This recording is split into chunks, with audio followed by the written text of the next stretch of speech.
In previous lessons, we've seen some examples where some ancient scribes could be quite free with the texts, even chopping it up, reordering it, and throwing in extra material. What views were lost when we crossed that great bridge to our own time when the divine texts are seen as untouchable and untouched? What other evidence do we have regarding the beliefs of the ancients regarding the ability to alter the revealed sacred text so we can better grasp what mindset change occurred? And just how rampant was the idea that one could create new sacred books or even alter old ones? We've already seen that the Qumran community did not seem to be bothered by differing textual traditions for about half of the Hebrew biblical books, and that scribes have been quite free with adding material to and reordering their contents.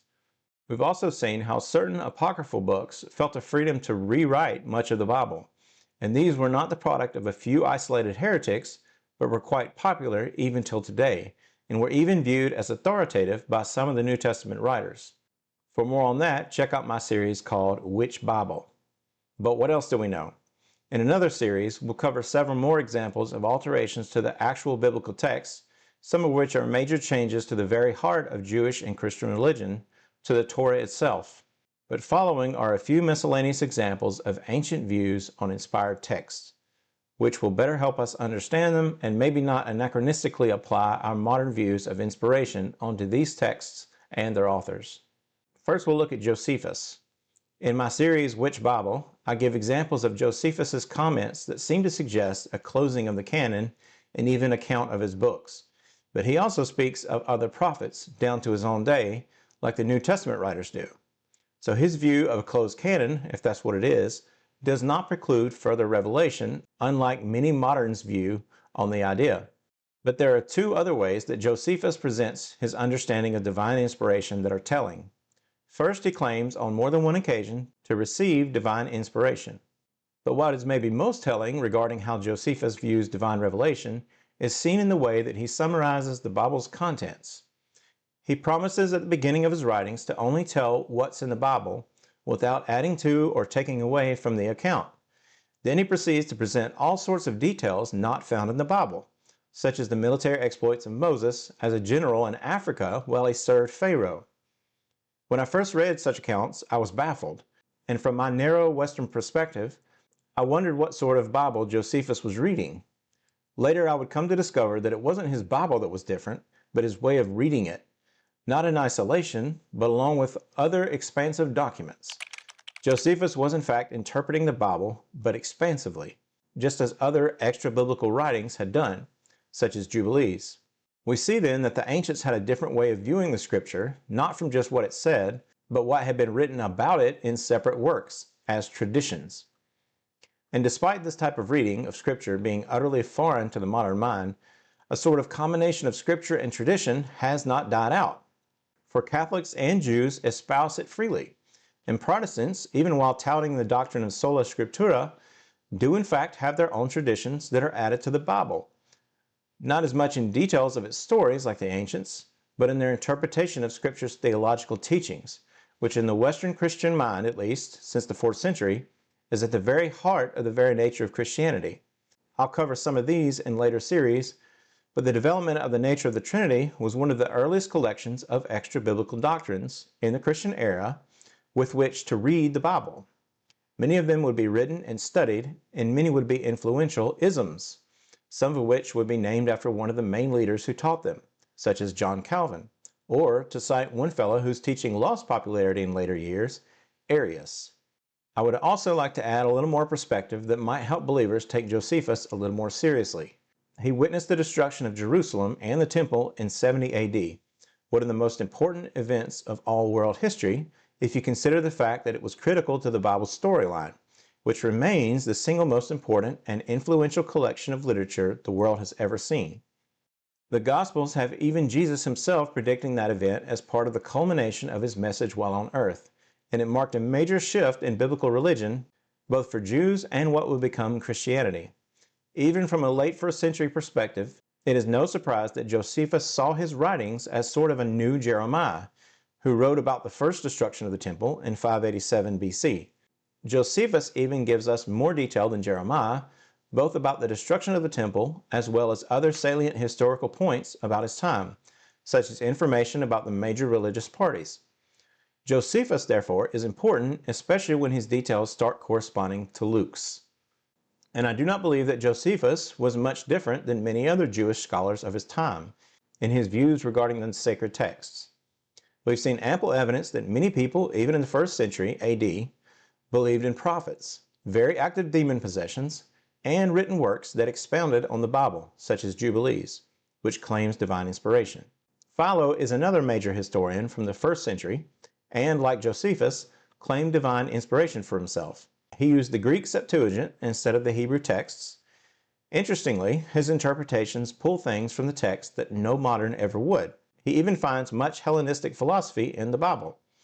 Yet he claimed to believe in the letter of Aristeas' prohibition on adding to the biblical documents, and yet he many times drew from the traditions of the fathers, which were in fact rewrites of the Bible.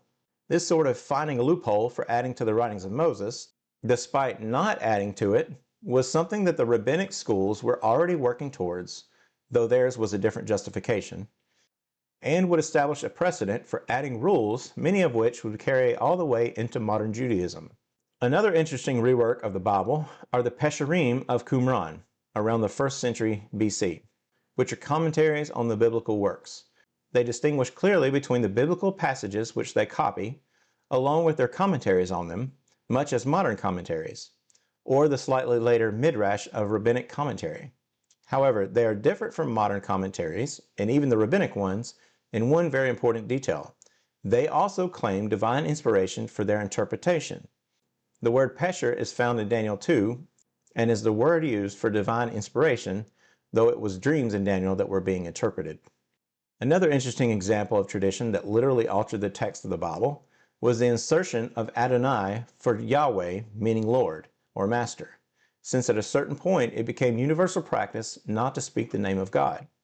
We actually have ancient Hebrew texts containing the rewrite, and the Septuagint put the Greek word for Lord for Yahweh, a practice still followed in modern Bible translations. But the most interesting thing, perhaps for believers, is that the New Testament authors have no problem placing this alteration in the mouth of Jesus himself, who reads it from Isaiah in Luke 4. In later studies, we'll not only see examples of how the ancients believed that they were free to alter the text, but to also reinterpret the text, often in obvious, contradictory ways to how they were interpreted in the past. But let's review a few important points of what we have covered, which are among the most difficult ancient premises for moderns to grasp. I'll cover these more fully in my series called Which Bible? Firstly, the idea of a single fixed biblical canon disappears if you go back far enough. In fact, during the time that the Bible was being written, with prophets still running around, the idea that a single collection of books was your only connection to the mind of God would have been laughable. It follows then that to speak of certain books as extra-biblical, such as the Apocrypha or even some Peshers, would be nonsensical to many Jews of the 2nd and 1st century BC, and probably even past the 1st century AD. Even though they believed in false prophets and that there were uninspired writings that should be rejected, the revealed words of God, like the prophet, could be anywhere, even if they believed certain books, such as the Hebrew Bible's contents, were special or even quote-unquote more special than other inspired works. Even if they believed in some type of closed canon, as Josephus tends to suggest, that did not prevent more revelation, and this is probably one of the strangest understandings of Scripture for the modern mind to grasp. These different conceptions of the nature of written divine law will need to be borne in mind as we consider how the Bible developed over time. We should make one more final observation regarding the ancient proclivity for altering and inventing divine texts. It was not dead by the beginning of the Christian era, not by a long shot. We know of dozens of texts produced by Christians in the first couple of centuries after Christ which are not in the Bible, many of which are bald forgeries, usually claiming to be written by one of Jesus' apostles. In fact, the vast majority of them were pseudepigrapha, as is so well documented in Bart Ehrman's book Forged, which is quite accessible to the lay reader. Yes, some Christians did quite a bit of lying with the pen during this period, and their doctrines was so varied that in order to use Christianity as a unifying force, Emperor Constantine called the First Council of Nicaea in 325 AD to help hammer out some orthodoxy that everyone could start to agree on. It didn't stop Christians from continuing to make up stuff, but it did eventually lead to the loss of quite a variety of quote-unquote heresies before that time.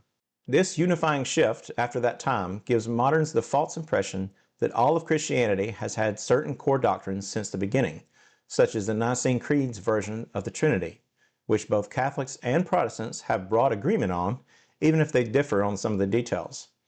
Thus, most moderns have never known that such radically different views as Marcionism, Arianism, or Gnosticism were once espoused by fairly significant numbers of those who called themselves Christians.